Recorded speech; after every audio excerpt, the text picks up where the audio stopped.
Hello everyone, আসসালামু আলাইকুম। সবাই কেমন আছেন? নিশ্চয়ই ভালো। আল্লাহর রহমতে আমি আমার ফ্যামিলি সবাই মোটামুটি ভালো আছি। আজকে আমি যে রেসিপিটা নিয়ে আসছি সেটা হলো মাছের ঝোল। এটা হচ্ছে কই মাছের ঝোল তৈরি করব আমি।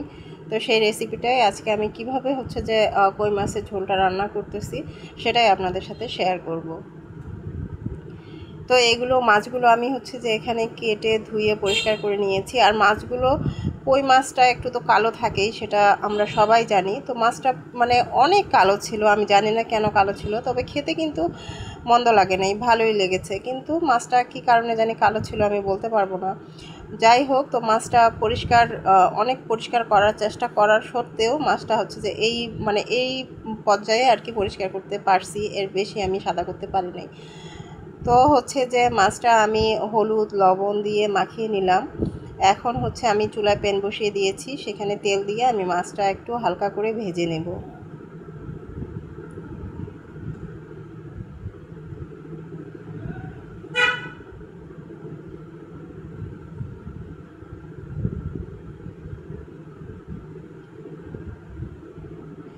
আর শুরুতেই আমার একটা অনুরোধ রইল, যে বন্ধুরা আমার ভিডিও দেখতেছেন বা আমার সাথে আছেন সেই বন্ধুদের কাছে আমার হচ্ছে একটা রিকোয়েস্ট রইল, যে সবাই হচ্ছে ভিডিওটা লাইক দিয়ে শুরু করবেন। অবশ্যই অবশ্যই লাইকটা ডান করে দেবেন, নইলে অনেক সময় দেখা যায় যে ভিডিও শেষ হয়ে যায় কিন্তু লাইক ডান করে দেওয়ার খেয়াল থাকে না। তো প্লিজ শুরুতেই হচ্ছে লাইক ডান করে দেবেন। আর আমার ভিডিওটা বা আমাকে যদি আপনাদের এতটুকু ভালো লেগে থাকে তাহলে অবশ্যই অবশ্যই সাবস্ক্রাইবটা ডান করে দিবেন, সাথে নোটিফিকেশনটা অন করে রাখবেন। তাহলে আমার যে কোনো রেসিপি আপনার পরিবারে সহজেই চলে যাবে।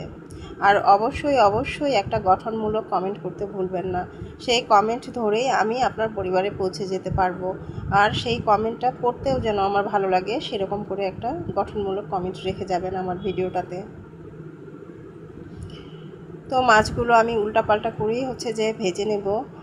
খুব কড়া করে ভাজবো না, হালকা করে ভাজবো। তো হচ্ছে এক পিঠ আমার মোটামুটি ভাজা হয়ে গিয়েছে, আমি আরেক পাশে এটা উল্টে দিচ্ছি। আর এটা হচ্ছে যে আরেক পিঠ ঠিক সেমভাবে আমি হচ্ছে ভেজে নেব।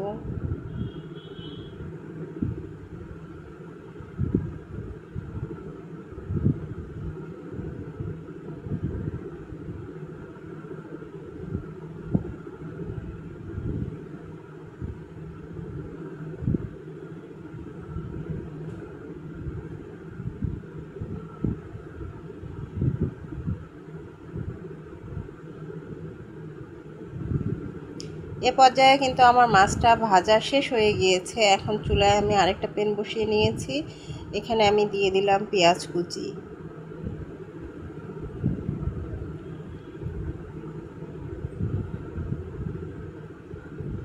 আর এখন আমি দিয়ে দিচ্ছি এখানে সাদা তেল। সাদা তেলটা দিয়ে আমি এটাকে ব্রাউন কালার পর্যন্ত, ব্রাউন কালার না হওয়া পর্যন্ত আমি এটাকে ভেজে নেব। ব্রাউন কালার হলে তারপরে এটা ভাজা আমি বন্ধ করে দেব, তখন আমি পানি অ্যাড করব।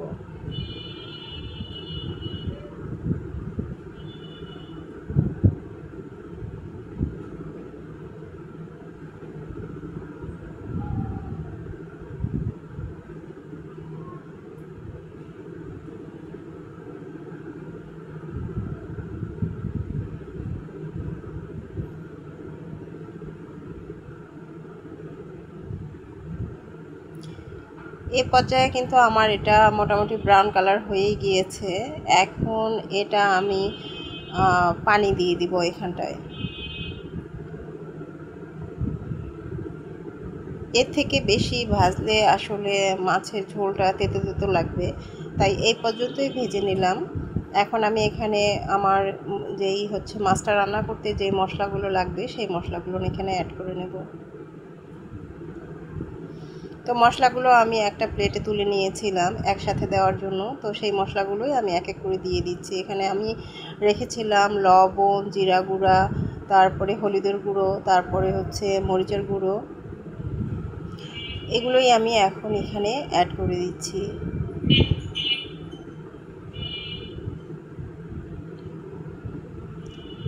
এখন এটা আমি নেড়েচেড়ে ভালো করে কষিয়ে নেব।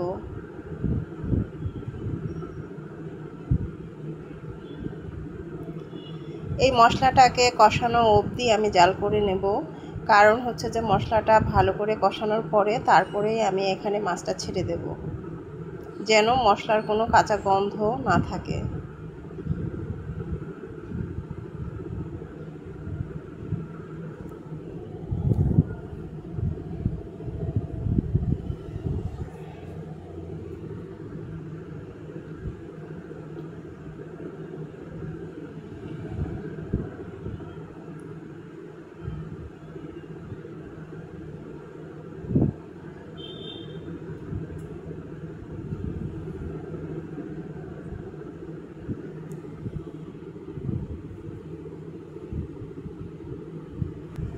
আমার মশলাটা কষানো শেষ, এখন আমি এখানে মাছটা ছেড়ে দিচ্ছি।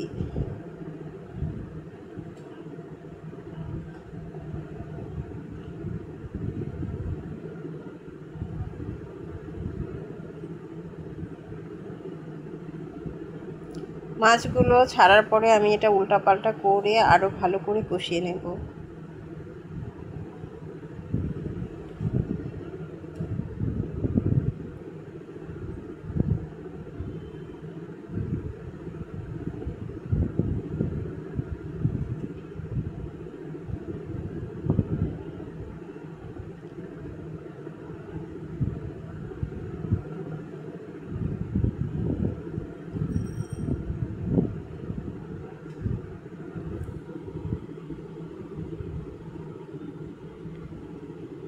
আমি আরও একবার নেড়েচেড়ে দিচ্ছি, কারণ নিচে যেন লেগে না যায়।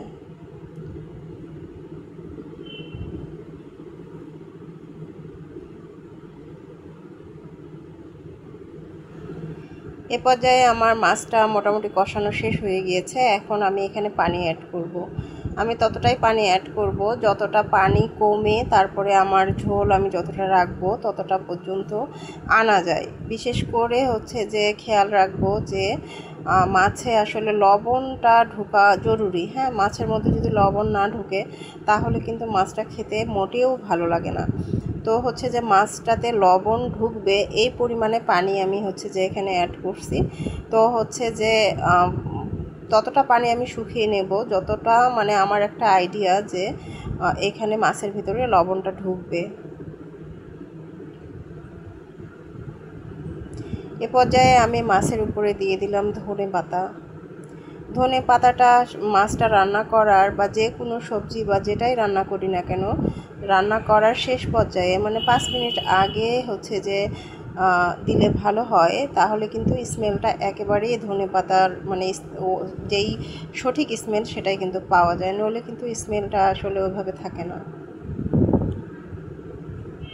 তো আমি নেড়েচেড়ে আসলে 5 মিনিটের মতোই জাল করব। 5 মিনিট পরে আমি এটাকে নামিয়ে নেব।